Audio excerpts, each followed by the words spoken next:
Muchas gracias. Bueno, el juicio oral y público o debate es la tercera fase del proceso penal. Ya hemos visto la etapa preparatoria de investigación que está a cargo o bajo la responsabilidad exclusiva del Ministerio Público. Analizamos recientemente la segunda fase del proceso penal, que es la etapa intermedia, que está a cargo del juez contralor de la investigación. Y dijimos que la etapa intermedia inicia con la presentación del acto conclusivo que formula el Ministerio Público ante el juez contralor de la investigación, y que los actos conclusivos que el Ministerio Público debe o puede presentar son, pues, la solicitud de apertura al juicio y acusación, sobreseimiento, clausura provisional, y si no se ha presentado antes de que concluya la investigación, pues la ley todavía permite que en la etapa intermedia se formule un criterio de oportunidad y la suspensión condicional de la persecución penal. También vimos que en la etapa intermedia es donde los sujetos procesales ofrecen la prueba que van a presentar en un juicio oral y público. Y también señalamos las razones o los motivos legales por los cuales un juez puede rechazar la prueba presentada por los sujetos procesales. Y pues también vimos ya lo que es el derecho probatorio y todas sus incidencias, y pues finalmente los sistemas de valoración de la prueba.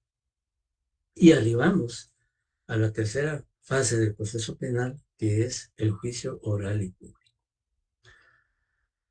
Y esta fase, pues obviamente es la decisiva, es la fase que culmina en primera instancia, con el proceso penal.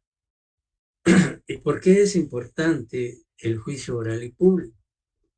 Pues aquí hemos resumido unas ideas básicas de por qué consideramos, o por qué más que todo la ley, los juristas estiman que el juicio oral y público es la fase, digamos, podríamos decir, definitiva en primera instancia del proceso penal. Y reviste trascendencia porque a través del juicio oral y público no solo se garantiza la observancia y cumplimiento de las garantías constitucionales y procesales de los sujetos procesales, es decir, que aquí alcanzan su máxima expresión, porque el respeto de garantías constitucionales y procesales debe darse desde el inicio del proceso, no hasta el juicio oral y público, sino que durante todo el desarrollo del proceso, esas garantías, tanto constitucionales como procesales, deben respetarse, deben cumplirse, deben observarse por los intervinientes en ese proceso penal: Ministerio Público, juez, abogado defensor, acusado, víctima, etcétera, etcétera. Pero además, el juicio oral y público es importante porque en esta etapa del proceso se define, se decide, se resuelve en primera instancia la existencia de un hecho delictivo y la situación jurídica del acusado. En otras legislaciones se conoce el juicio oral y público o debate, se conoce como debate o plenario, pero nuestro Código Procesal Penal le ha denominado juicio oral y público o debate. Comúnmente se conoce con la denominación de debate. ¿Y por qué es debate? Pues sencillamente porque en esta etapa del proceso hay una controversia, hay un verdadero litigio entre las partes y los sujetos procesales. Por un lado, el Ministerio Público sosteniendo su acusación; por otro lado, el abogado defensor cuestionando esa acusación; y por otro lado, el querellante de SIGO coadyuvando con el Ministerio Público en los argumentos o exposiciones que formule el Ministerio Público en el debate, y su abogado asesor, si lo tuviere, pues también garantizando a través de la asesoría y dirección de los derechos e intereses de la víctima, pues también haciendo sus exposiciones.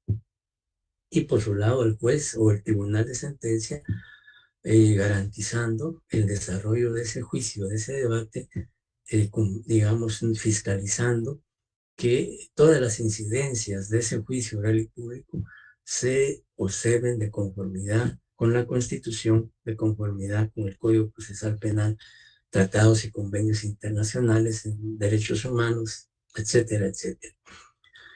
Y también el debate es importante que sea oral, que sea público. ¿Y por qué es importante que sea público? Porque es una forma en que la sociedad, la ciudadanía, fiscaliza la administración de justicia penal. A través de un juicio público, el ciudadano tiene la posibilidad de apreciar cómo se desenvuelve un juez, cómo se desenvuelve un fiscal, cómo se desenvuelve un defensor, cómo es que se realiza la declaración de un testigo, cómo se valora un documento, cómo se valora un peritaje, etcétera, etcétera. Entonces, la sociedad se convierte, digamos, en un juez. Por supuesto que no tiene ninguna participación en el proceso, pero digamos, con lo que puede apreciar, con lo que puede observar durante el desarrollo de un juicio, de un debate, pues se forma la idea de qué va, cómo va a ser la conclusión del juez. Muchas veces el ciudadano sí tiene la oportunidad de visualizar todo el desarrollo del debate, pues llega un momento en que se forma una idea, un criterio de qué de la forma en que puede resolver el tribunal de sentencia o cómo va a ser su sentencia, si va a ser condenatoria, si va a ser absolutoria, etcétera, etcétera. Entonces, la publicidad de ese juicio, de ese debate, pues no solo permite la fiscalización de la justicia, sino que también la sociedad, pues la ciudadanía, como les decía, pues tiene esa oportunidad de ver cómo un juez dirige un juicio, etcétera, etcétera. Entonces, y sobre todo, pues la importancia, porque en esta fase del proceso es donde se va a dictar la sentencia, sea condenatoria, sea absolutoria, eso va a depender de la prueba que presente el Ministerio Público y de la valoración que le dé el juez o tribunal de sentencia. Y por supuesto, digamos, el debate tiene importante, porque es importante o reviste trascendencia jurídico-procesal, porque fortalece el sistema de justicia, fortalece el Estado de Derecho, la justicia, etcétera, etcétera. Sin embargo, pues también es importante conocer o saber qué es o qué debemos entender ya con las pocas ideas que yo hasta el momento he expuesto en relación a lo que es un juicio oral y público o debate. ¿Cuál es la opinión de ustedes o cómo definirían ustedes esta fase del proceso penal? Cualquiera que quiera tomar la palabra para no hacerlo dedocráticamente.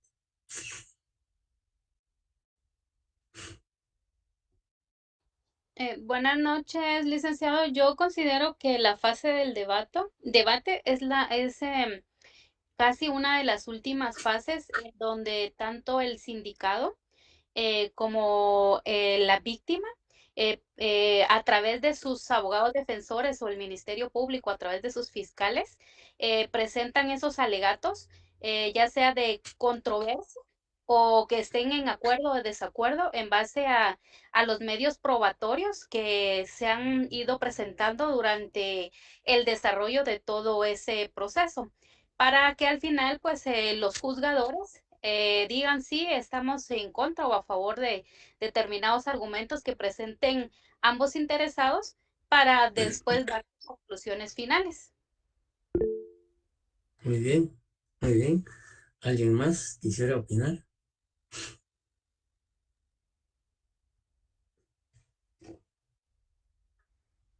Bueno, digamos, dentro de la doctrina, digamos, todo lo que es relacionado al debate, juicio oral, lo encontramos a partir del artículo 354 al 397 del Código Procesal Penal, es decir, todo el desarrollo del juicio oral y público.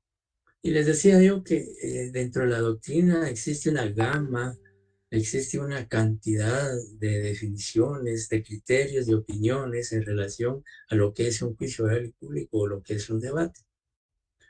Sin embargo, como ya es normal en el curso, pues siempre citamos dos definiciones que pues son a criterio de la cátedra suficientes para comprender y entender de mejor manera qué es o cómo debemos conceptualizar o definir esta fase del proceso penal.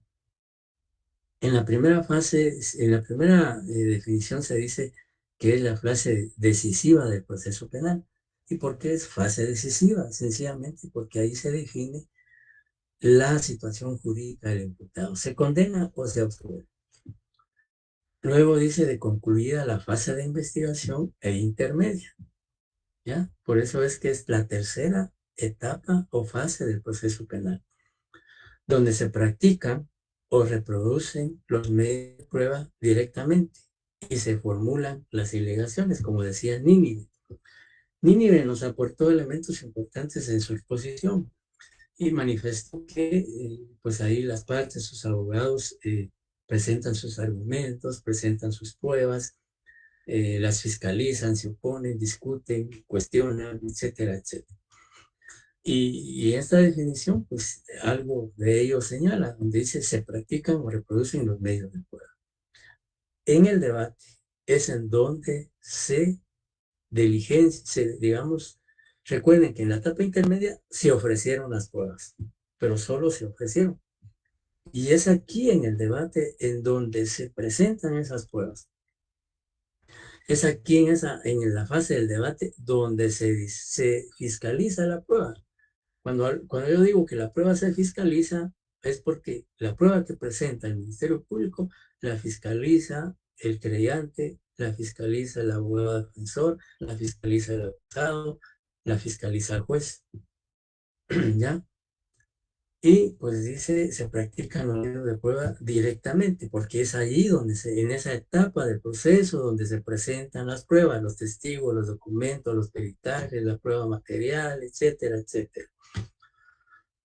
Y también se formulan los alegatos, ya al momento, como decía Nini, al concluir. Vamos a ver en un momentito las fases del debate. Entonces, esa, digamos, son los aspectos que contempla la primera definición. Luego, la segunda dice que es el tratamiento contradictorio, oral y público del proceso penal. ¿Y por qué es el tratamiento contradictorio? Pues sencillamente porque cada uno de los sujetos procesales va a exponer sus argumentos, va a exponer sus pruebas. Y, por ejemplo, el Ministerio Público va a presentar sus pruebas, va a presentar sus alegatos, y por el otro lado, la defensa, pues también, si va a presentar prueba, pues va a presentar su prueba y contradecirá la prueba del Ministerio Público y contradecirá los argumentos del fiscal. Y lo hará en forma verbal y en forma pública.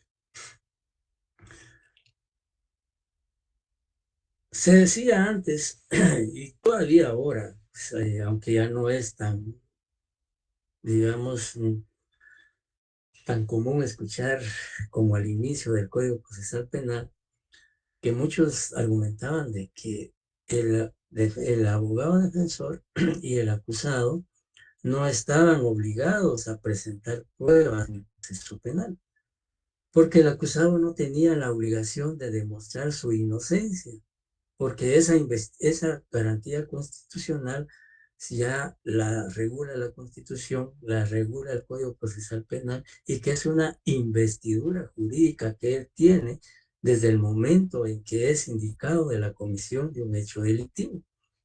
Y que él no tenía la obligación legal, ni procesal, ni jurídica de probar su inocencia, porque es una investidura jurídica que ya la Constitución le garantiza. Por lo tanto, él no tiene la obligación de probar su inocencia. Y que el que estaba obligado a demostrar su participación y responsabilidad penal en la comisión de ese hecho punible que se le estaba imputando era el Estado, o es el Estado, a través del Ministerio Público y de sus fiscales. Sin embargo, es una idea que se ha ido desterrando porque imaginen ustedes que si el abogado defensor y el acusado tienen documentos que prueban su inocencia, tiene testigos que prueben su inocencia, tiene peritajes que prueben su inocencia, los tiene que presentar, porque la función del defensor es garantizar el derecho de defensa y defender los intereses de su patrocinado o su defendido. Entonces, no puede ser que si teniendo él medios probatorios para defender, no lo vaya a hacer. Entonces, si bien es cierto, el Estado tiene la obligación de quebrantar esa investidura jurídica de la cual goza el imputado y de su presunción de inocencia, pues definitivamente lo tiene que hacer. Pero eso no es óbice para que el defensor o el acusado puedan presentar también pruebas. Muchos dicen que va a depender de la teoría del caso, ¿va? Que si la teoría del caso permite o que eso garantiza que con la prueba que presente el acusado o el defensor va a lograr demostrar su inocencia, pues debe presentarla. Pero lo contrario, si la teoría del caso le indica o por experiencia, por estrategia, el abogado o el acusado deciden no hacerlo, pues ellos también están en su facultad y en su derecho de presentar o no presentar prueba. Porque la ley dice podrán, a cambio, y por eso se dice que en el proceso penal, quien tiene la carga de la prueba es el Ministerio Público, porque es el que debe probar o acreditar con la prueba pertinente la responsabilidad y participación penal del acusado. Traigo a colación esto porque puede hacer que ustedes escuchen o alguien les diga, es que el acusado no tiene obligación o el defensor no tiene obligación de presentar prueba.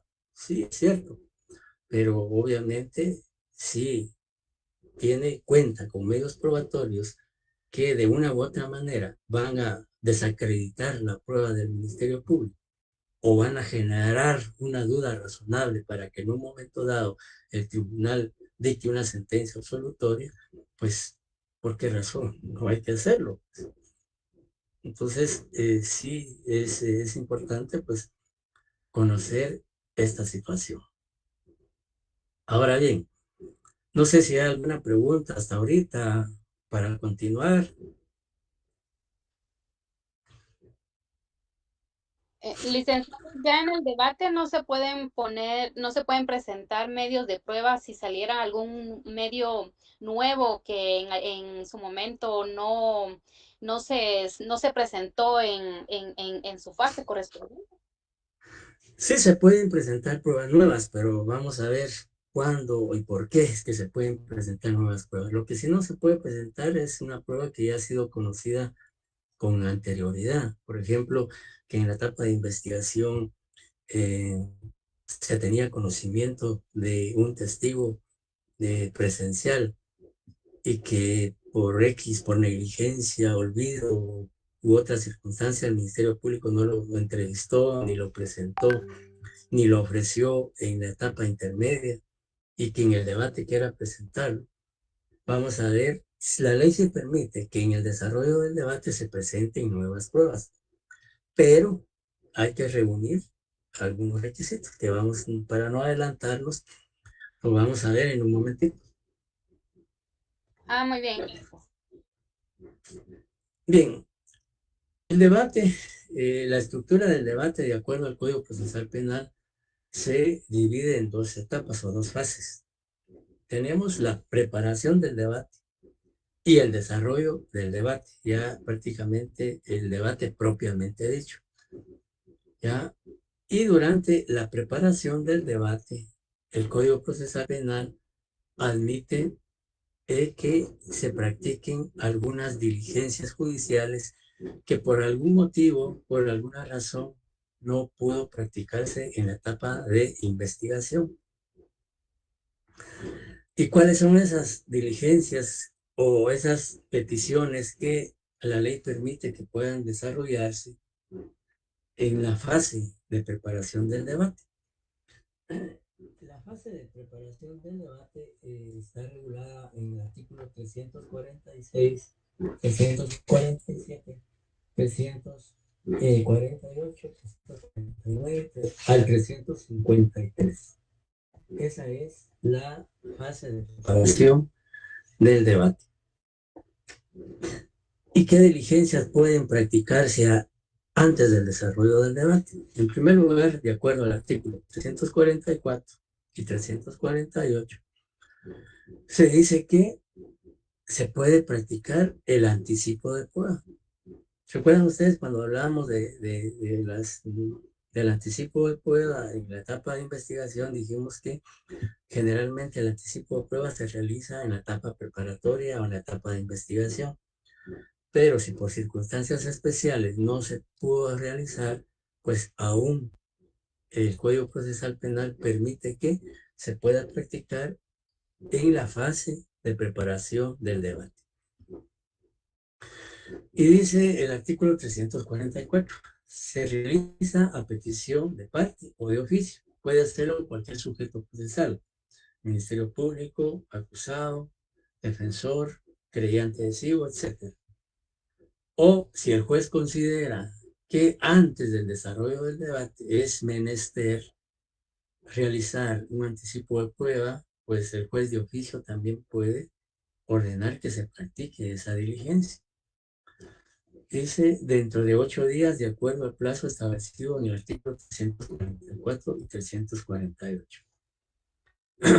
¿Qué actuaciones o diligencias judiciales se pueden practicar en la preparación del debate?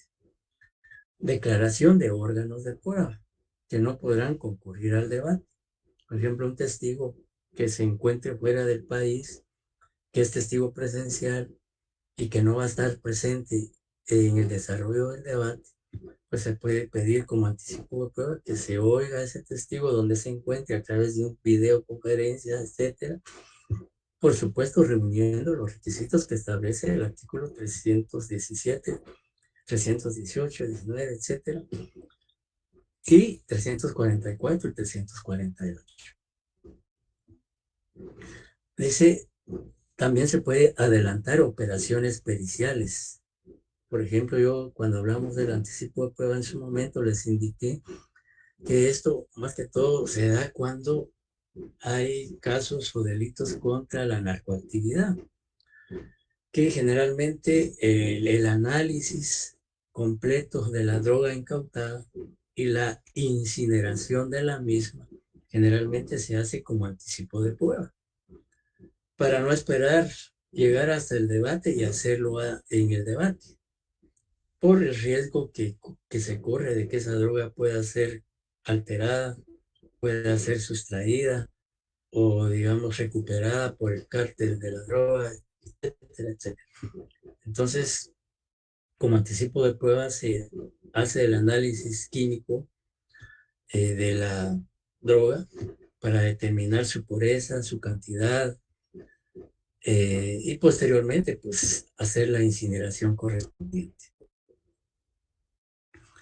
Y también dice la ley que esas diligencias pueden realizarse y las que no puedan cumplirse en una audiencia, pues que se hagan, digamos, lo más inmediato posible. Veamos rápidamente lo que dice el artículo 344.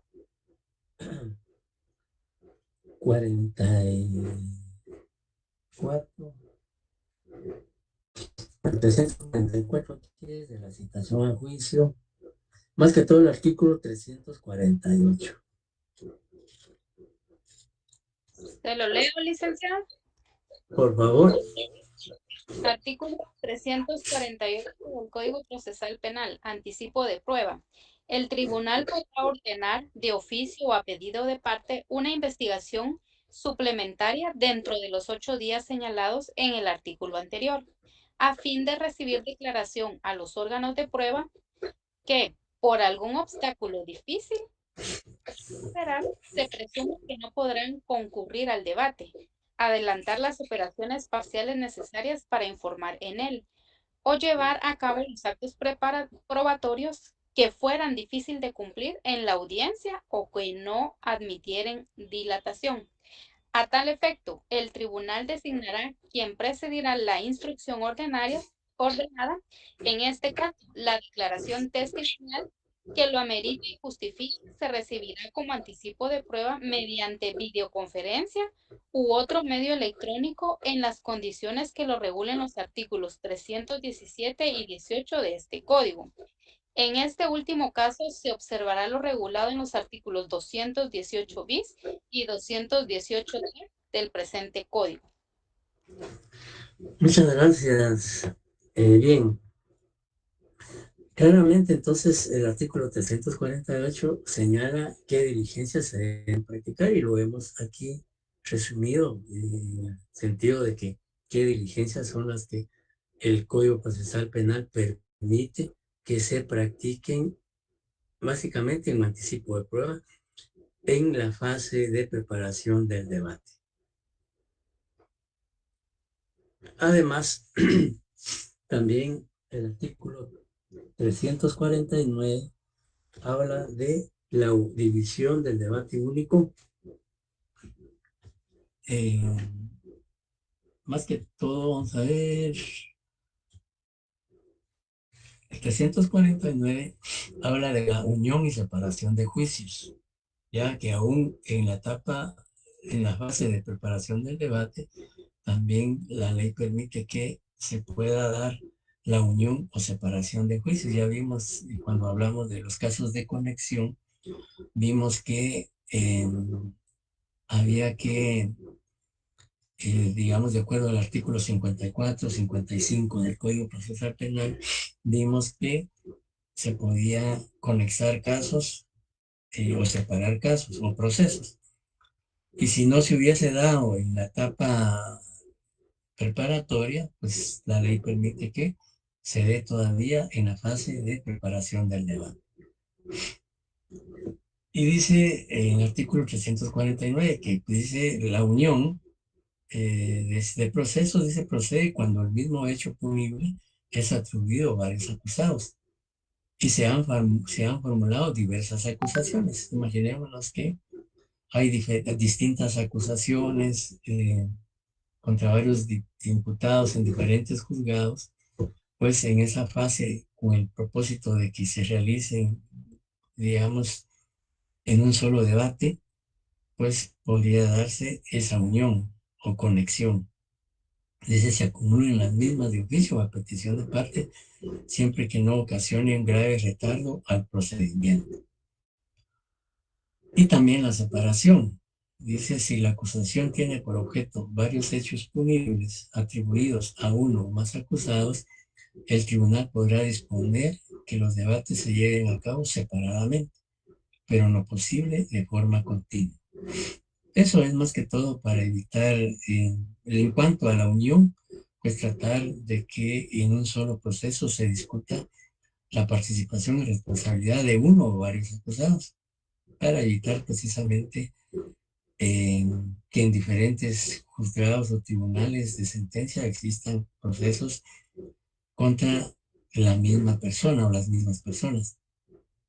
Y luego dice, si la acusación se formuló por varios tipos penales, imputados a uno o más acusados, pues el tribunal también, con el afán de desarrollar un solo juicio, un solo debate, pues puede también conexar o acumular esos procesos.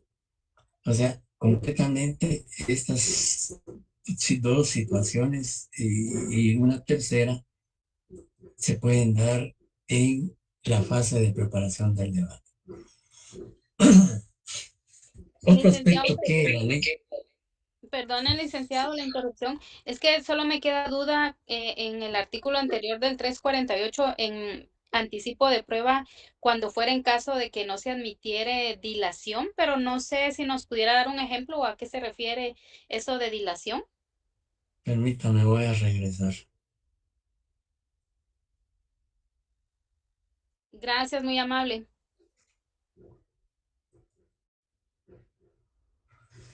Aquí dice, como anticipo de pena ante un medio, que analiza, Ahí en el último dice, párrafo dice, aquí dice, se practica declaración de órganos de prueba, que no podrán concurrir al debate, adelantar operaciones periciales o actos probatorios que fuera difícil de cumplirse en la audiencia o que no admitan dilación. Aquí, más que todo, cuando la ley dice que una diligencia se debe practicar un acto o diligencia judicial como anticipo de prueba, uno, que no sea, que no exista la posibilidad de que se realice en el debate, ¿ya? Y lo otro es que esa diligencia no implique demora, retardo en su práctica, ¿ya? Por ejemplo, en la declaración de un testigo, que se pudiera, digamos, imaginemos un testigo que esté médicamente enfermo, en agonía o ya según informe médico, pues ya está casi, podríamos decirse, que ya clínicamente ha sido declarado que ya tiene pocos días u horas de vida, pero que todavía está en condiciones de declarar, pues entonces esa diligencia se debe practicar lo más inmediato posible, a efecto de no, digamos, de no incurrir en un retardo o en dilatar, ¿ya? En postergar, en dilatar la recepción de ese medio de prueba. A eso se refiere, dice que no admitan dilación, que no admitan retardo, retraso, sino que se debe practicar lo más inmediato, lo más rápido posible, a efecto de garantizar la obtención de esa declaración si se trata de un testigo. O si se trata de un documento, pues tratar de recabarlo lo más inmediato posible y no retardar su obtención. Muchas gracias, licenciado. Para servirle.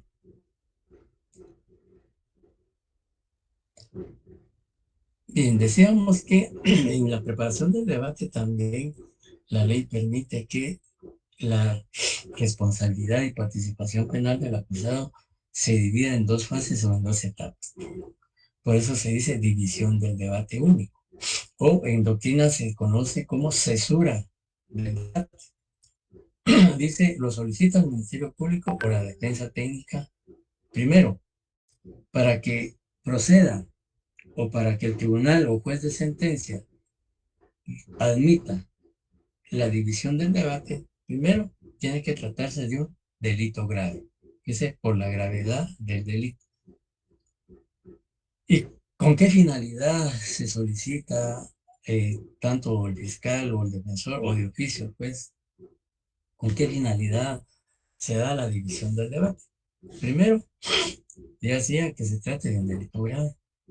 Luego, si se da la división del debate, entonces primero se trata sobre la culpabilidad del acusado. Es decir, las audiencias del debate se desarrollan en primer lugar o la primera fase solo discutiendo la culpabilidad del acusado. Y luego una segunda fase o en un segundo momento, como dice la ley, la determinación de la pena o medida de seguridad y de corrección. Y si una de las sujetos procesales solicitó la división del debate y el tribunal admite, porque considera que sí es viable jurídicamente, porque se trata de un delito grave, pues entonces debe notificarles a los sujetos procesales que se va a desarrollar la cesura del debate o la división del debate. Y que ese anuncio o esa notificación se debe hacer a las partes a más tardar en la apertura del debate. ¿Para qué? Imaginemos que fue el Ministerio Público el que solicitó la división del debate y el juez la admitió, pues entonces al darse la apertura del debate, el juez notifica al abogado defensor, al acusado, al querellante, las partes civiles si existen en el proceso, que el debate va a ser dividido y en una primera fase se va a discutir la culpabilidad y posteriormente la pena a imponer o una medida de seguridad según el caso. Concluida la primera parte, dice, culminada la primera parte, se resolverá la culpabilidad si es autor responsable o es inocente, y si debe imponerse una pena o medida de seguridad. Ya al momento de dictar la sentencia, el juez dice, bueno, se declara autor responsable el señor Leocadio Espina Serrano por el delito de tal, de homicidio. O bien, si no es necesario una pena, pues se le impone una medida de seguridad. Y en esa misma sentencia se fija, dice, se fijará día y hora para la persecución del debate. Aquí es digamos, ya el juez resuelve y en esa misma resolución fija día y hora para la continuidad del debate sobre esta cuestión, es decir, sobre la pena que se va a imponer. Y en esta segunda fase, como dice la ley, se implementará como una resolución interlocutoria. ¿Saben ustedes qué es una resolución interlocutoria? No, licenciado. ¿Alguno sabe? ¿Alguno sabe? Da la sensación como que lo dijeran a viva voz, pero no sé. Bueno, una resolución interlocutoria es un auto razonado. Ya, una resolución interlocutoria es un auto razonado. Entonces, además de la sentencia, se emite el tribunal de sentencia o el juez de sentencia emite un auto razonado haciendo ver estas circunstancias sobre la imposición de la pena. Entonces, el artículo 353 pues, se refiere a lo que es la división del debate. Y ahí, pues el artículo 353 amplía lo que aparece en la presentación. En la presentación, pues, está lo esencial que regula ese artículo. Eh, ¿Alguna pregunta o duda sobre este tema antes de continuar?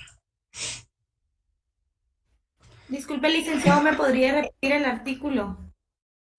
353. Aquí ampliamos un poquito lo que dice el artículo 353. Dice, el debate sobre la pena comenzará al día hábil siguiente con la recepción de la prueba que se hubiera ofrecido para individualizarla, prosiguiendo de ahí en adelante según las normas comunes. Dice, el plazo para recurrir o apelar la sentencia, que eso lo vamos a ver cuando veamos los recursos, la sentencia condenatoria comenzará a partir del momento en que se fije la pena. Y por supuesto, se notifique a las partes, ¿ya? Se fija la pena, se notifica y al día siguiente de la notificación, pues empieza a correr el plazo, en este caso de 15 días, para plantear o promover o formular o interponer el recurso de apelación especial, que es el que procede contra las sentencias dictadas por los jueces de sentencia. Que pues, será el próximo tema que analizaremos. Si nos da tiempo hoy lo comenzamos, si no, pues para la próxima semana. Cuando se ejerce la acción civil, el tribunal la resolverá en la misma audiencia señalada para la fijación de la pena. En la audiencia en que el juez señaló para fijar la pena que se le va a imponer al condenado, pues también se fija o se resuelve, mejor dicho, la reparación digna que promovió la víctima, si es que la promovió. Pues si no la promovió, pues obviamente no habrá ninguna audiencia ni pronunciamiento en relación a ese tema. Eso es en cuanto a las diligencias que se pueden realizar aún en la fase de preparación del debate.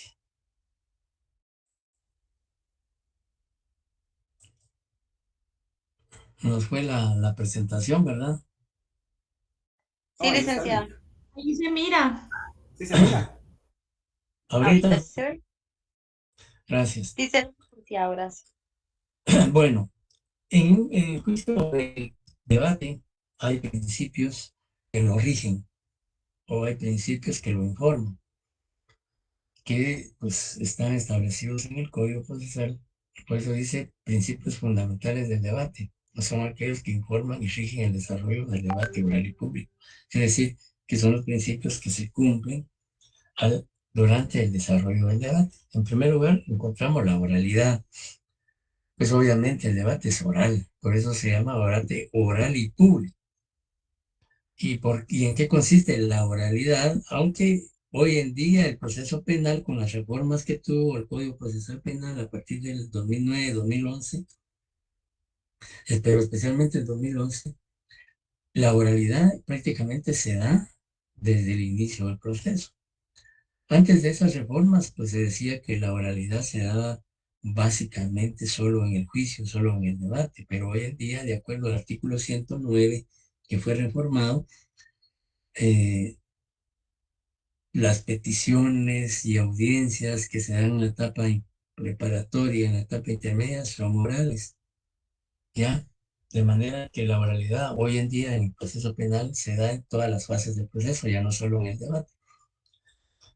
Y dice que la oralidad consiste en que las intervenciones de las partes se realizan de forma verbal, oral, ¿ya?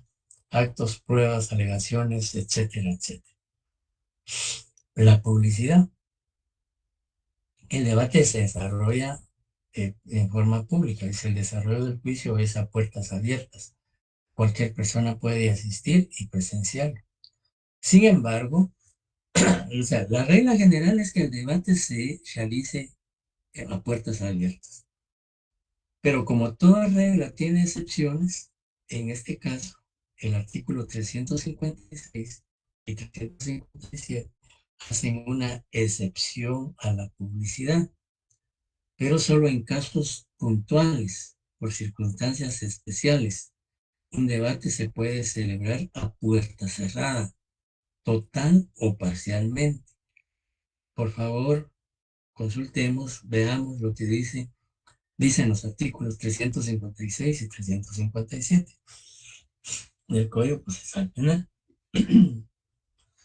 Si alguien pudiera apoyarnos con la lectura. Artículo 356. Publicidad. El debate será público, pero el tribunal podrá resolver, aún de oficio, que se efectúe total o parcialmente a puertas cerradas cuando 1. Afecte directamente el pudor, la vida o la integridad física de alguna de las partes o de las personas citadas para participar en él. 2. Afecte gravemente el orden público o la seguridad del Estado. 3. Peligre un secreto oficial, particular, comercial o industrial, cuya revelación indebida sea punible. 4. Esté previsto específicamente. 5. Se examine a un menor si el tribunal considera inconveniente la publicidad, por lo que expone a un peligro. La resolución será fundada y se hará constar en el acta de debate. El tribunal podrá imponer a los que intervienen en el acto el deber de guardar reservas sobre los hechos que presenciaren o conocieren, decisión que constará en el acto del debate. Desaparecida la causa de la clausura, se hará ingresar nuevamente al público. Muchas gracias. Bien, como les decía, y así lo establece el artículo 356, que puede ser total o parcial. En el caso, dice el primer numeral, afecte directamente el pudor, la vida o la integridad física de alguna de las partes o de personas citadas para participar en él. Imaginémonos que en un juicio oral y público se esté discutiendo la responsabilidad penal o inocencia del acusado por un delito sexual, un delito contra la libertad sexual, la indignidad sexual, etcétera. Pues obviamente si la víctima va a declarar en el juicio oral o en el debate y lo hace de forma pública, pues de una u otra manera se está afectando su pudor, su dignidad, su integridad. Entonces puede darse el caso y el Ministerio Público podría solicitar que ese debate se realice a puerta cerrada, ¿ya? O bien pudiera ser que vayan a declarar testigos presenciales y que pues no quieren exponerse públicamente por X y razón, de que sepan que ellos declararon en contra del acusado y que lo más probable es que si públicamente se sabe quiénes son, los miran en la televisión, la prensa, puede ser que pues, peligre su integridad física, etcétera. Entonces se puede disponer que sea puerta cerrada. O también en numeral 2 dice afecte gravemente el orden público o la seguridad del Estado. Pudiera ser que, no sé si ustedes recuerdan, hace algunos años que se estaba realizando un juicio oral y público contra una integrantes de varias clicas de algunas pandillas y en pleno juicio oral y público, miembros de la clica generaron digamos, un gran conflicto en la sala de juicios y debates, que puso en riesgo la vida de los jueces, de los fiscales, de los defensores y del público en general. Entonces, ahí pues hubo una afectación al orden público y por ende pues también se tomó la seguridad del Estado. Entonces, en esos casos pues se puede también solicitar que el debate se realice a puerta cerrada. Luego el numeral tercero dice, peligre un secreto oficial, particular, comercial o industrial, cuya revelación indebida sea pública, que se ha recibido alguna información bajo secreto profesional y que si públicamente se da a conocer, o que, para ser más concretos, que el caso o el proceso esté bajo reserva, pues si está bajo reserva obviamente no puede ser público. Entonces, pues también se puede solicitar ahí que el debate se realice a puerta cerrada. O cuando la ley expresamente lo señale, ¿verdad? Y en este caso, pues la ley en este artículo está señalando en qué caso se puede celebrar un juicio o un debate a puerta cerrada. Dice, se examine a un menor si el tribunal considera inconveniente la publicidad porque lo expone a un peligro. Pues también si se trata de un menor, sobre todo si un menor ha sido agredido sexualmente también o por maltrato físico, psicológico, pues también para no exponerlo públicamente, se puede disponer que el debate se realice a puerta cerrada. Dice el último párrafo, dice, desaparecida la causa de la clausura, se hará ingresar nuevamente al público. Esto se da si el debate se realizó únicamente a puerta cerrada parcialmente. Es decir, que durante la declaración de la víctima o la declaración del testigo o la declaración del menor, una vez recibida la declaración y que ya no van a ser expuestos públicamente, pues entonces se puede solicitar que el debate se reanude públicamente, cuando es parcial. Ahora, si se decidió que el debate durante todo su desarrollo fuera total a puerta cerrada, pues no habrá ningún momento en el cual se pueda darse la publicidad. El artículo 357 habla de las restricciones al acceso y dice que se negará el acceso a los menores de 16 años no acompañados por un mayor que responda por su conducta o a cualquier persona que se presente en forma incompatible con la seriedad de la audiencia. El presidente del tribunal podrá limitar el ingreso del público a una cantidad determinada de personas según las posibilidades de la sala de audiencias.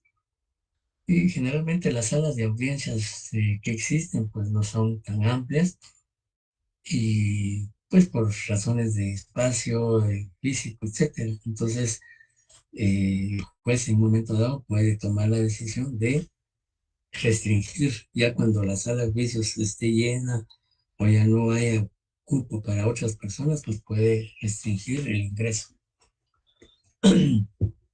o también personas que en estado de ebriedad o vestidas de forma indecorosa, etcétera, pues también lo puede evitar toda vez que es un acto solemne, es un acto trascendental, porque se está aplicando la justicia, etcétera, de observarse determinadas conductas y también comportamientos.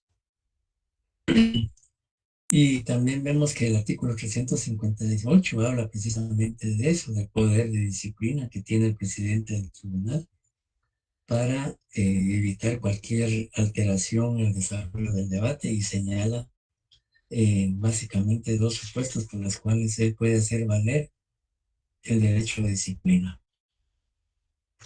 Bueno, la inmediación, el principio de inmediación. El principio de inmediación, como lo señalamos, dice, es la relación directa y personal entre el juez o tribunal, las partes y los órganos de prueba. Es decir, que el día que inicia el debate, que va a desarrollarse el debate, pues está presente el juez o el tribunal de sentencia. Cuando yo digo juez o tribunal de sentencia, es porque ahora existe juez de sentencia unipersonal y tribunal de sentencia, que es un órgano colegiado, integrado por 3 jueces. Pero vamos a hablar de eso más adelante. Y dice que pues está presente el juez, quien es el que va a dirigir el debate, está presente el Ministerio Público o el fiscal, están presentes el defensor, el acusado, la víctima, querellante adhesivo, su abogado, etc. Entonces hay una relación directa, personal, entre los sujetos procesales y los medios de prueba, y los órganos de prueba, como dicen, que son en este caso fiscal, defensor, etcétera, etcétera. Y que por supuesto, pues al momento de comenzar el debate, como vamos a ver más adelante, cuando se inicia, pues el juez primero tiene que verificar la presencia de todas las partes para poder iniciar el debate. Porque no puede iniciar el debate si no está el acusado. No puede iniciar el debate si no está el representante del Ministerio Público. No puede iniciar el debate si no está el abogado defensor, etc. La celeridad. Esto significa que en el desarrollo del debate, todas las diligencias, todos los actos que se desarrollan deben hacerse lo más rápido posible, ¿ya?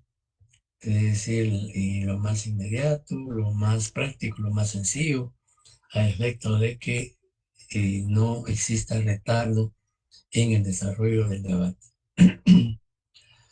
La concentración, dice, mayor cantidad de actos en una sola audiencia. Es decir, cuando se habla de principio de concentración, lo que se pretende es que si es posible que en una sola audiencia del debate se puedan realizar la mayoría de diligencias, la mayoría de actos del debate. Es decir, si es posible escuchar en una sola audiencia a todos los testigos, escuchar a los peritos, escuchar a los peritos, recibir la prueba documental, recibir la prueba material. Eso va a depender de, de la cantidad de acusados que haya en un proceso y de la cantidad de hechos punibles que se les atribuye, de la cantidad de pruebas que se van a presentar, etc. Pero lo que se pretende es que en la medida de las posibilidades, en todas las audiencias del debate, porque muchas veces un debate no solo puede concluirse en un día. Hay casos que tal vez en un debate se concluye un día, si es un caso no tan complicado, en donde haya solo un acusado, no haya mucha prueba, y que se concluya, se inicie 8:30, estés terminando a las 3:30 o 4 de la tarde, y con sentencia de una vez, ¿verdad? Pero la regla, por lo general, hoy en día, al principio, cuando el Código Procesal inició, sí hubo debates que se concluían en un día, ¿ya? Entonces yo tuve la oportunidad de estar en algunos en donde se concluyó en un día, pero eso es cuando el Código Procesal comenzaba. Hoy en día los tribunales de sentencia están saturados de expedientes e incluso ahorita ya hay juicios o debates señalados para el año 2025. Entonces, Pero la idea de la concentración es que en las audiencias de debate que se realicen, pues se puedan realizar o concentrar todas las diligencias posibles. El principio de contradicción. Existen, digamos, principio es la existencia de la litis. Por eso, es decir, ¿por qué es principio de contradicción? Porque va a haber una controversia entre, entre la tesis del Ministerio Público y la antítesis de la defensa. ¿Ya?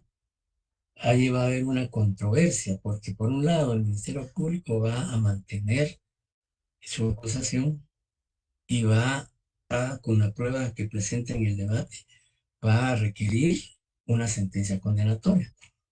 Por su lado, la defensa va a cuestionar la, la acusación y va a cuestionar la prueba de la defensa, del Ministerio Público, perdón. Entonces, hay una litis, hay una contienda, hay una controversia, hay una contradicción en lo que afirma el Ministerio y lo que contradice la defensa, o lo que afirma la defensa y contradice el Ministerio Público, aunado a lo que afirme o contradiga el creyente en sí o su abogado si hubiere. Y pues obviamente también se da el principio de continuidad, que es que el debate no puede interrumpirse y que debe celebrarse en audiencias continuas, que es lo que generalmente se da, pues, y en este caso, pues, eh, aunque el debate, pues, se puede suspender, ya hay casos en los cuales un debate, y la ley así lo regula. Veamos lo que dice el artículo 360, que habla de la continuidad y de la suspensión. Del artículo 354 al 366 está todo lo que decía, lo que se refiere al debate, y en estos artículos encontramos algunos de estos principios que hemos mencionado. Como por ejemplo, pues, la publicidad está en el artículo 356, la inmediación en el artículo 354, la continuidad en el artículo 360, etcétera, etcétera. Veamos lo que dice el artículo 360, por favor. Lo leo, Ali. Por favor. Gracias. Artículo 360. Continuidad y suspensión. El debate continuará durante todas las audiencias consecutivas que fueran necesarias hasta su conclusión. Se podrá suspender por un plazo máximo de 10 días, solo en los casos siguientes. 1. Para resolver una cuestión incidental o participar en algún acto fuera de la sala de audiencias, incluso cuando una revelación inesperada haga indispensable una instrucción suplementaria, siempre que no sea posible cumplir los actos en el intervalo de entre dos sesiones. Punto número 2. Cuando no comparezcan testigos, peritos o intérpretes o fuera imposible e inconveniente continuar el debate hasta que se les haga comparecer por la fuerza pública. 3. Cuando algún juez, el acusado, su defensor, o el representante del Ministerio Público se enfermare a tal extremo que no pudiera continuar interviniendo en el debate, a menos que los dos últimos puedan ser reemplazados inmediatamente. 4.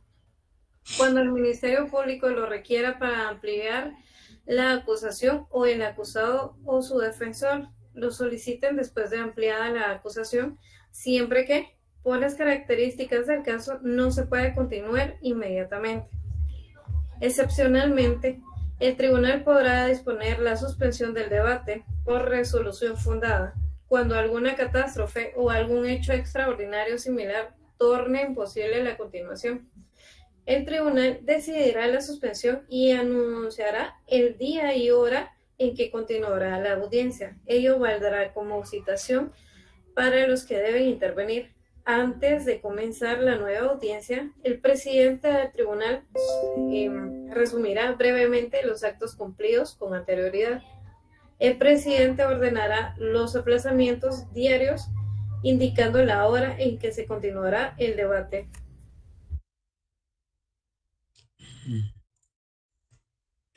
Dice la última parte, no se dice, el presidente cuidará que el debate no se prolongue más allá de la jornada de trabajo. Ordenará los aplazamientos diarios indicando el día y la hora en la cual continuará el mismo, salvo las excepciones objetivamente calificadas por el tribunal. No, yo creo que su código no tiene ese último párrafo. ¿Sí? Bien, licenciado. Perdón, es Ok, que... bien. Ajá. Bueno, gracias. Gracias. No, ya, gracias, muchas gracias, estamos bien.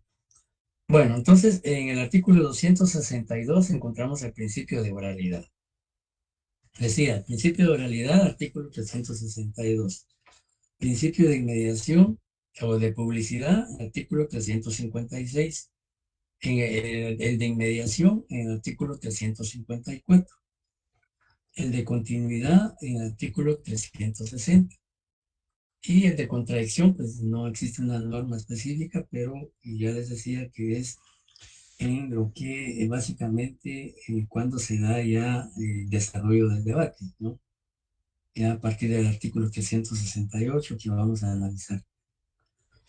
Bien, entonces estos son básicamente los principios fundamentales ahora de todo el proceso penal, ya no solo del debate. ¿Alguna duda antes de continuar con el desarrollo del debate? Aquí ya entramos en la fase del desarrollo del debate. Alejandro Salán levantó la mano. Sí, licenciado, mi consulta es, no sé si puede regresar la dispositiva anterior para la pregunta. Perdone.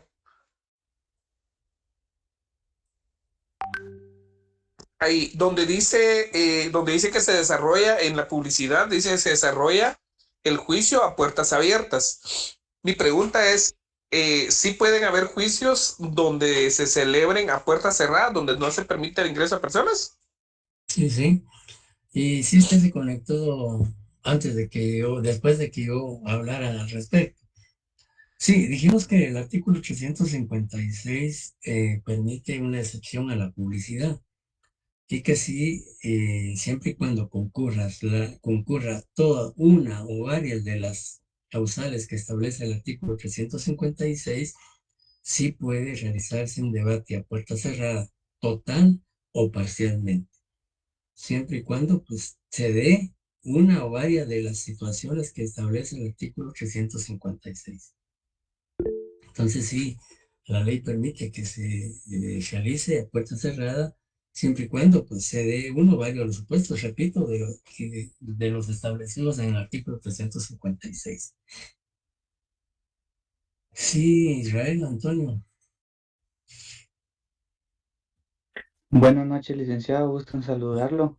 Gracias Fíjese de igualmente. que yo tengo una duda con respecto, tal vez, no sé si me lo podría responder con lo que es el proceso de Roxana Valdetti, que con estos principios, tal vez, ¿por qué no hicieron o utilizaron estos principios como de celeridad y de concentración para que fuera lo más rápido posible y no tardarse tanto tiempo? Disculpe si se Bueno, pudiera.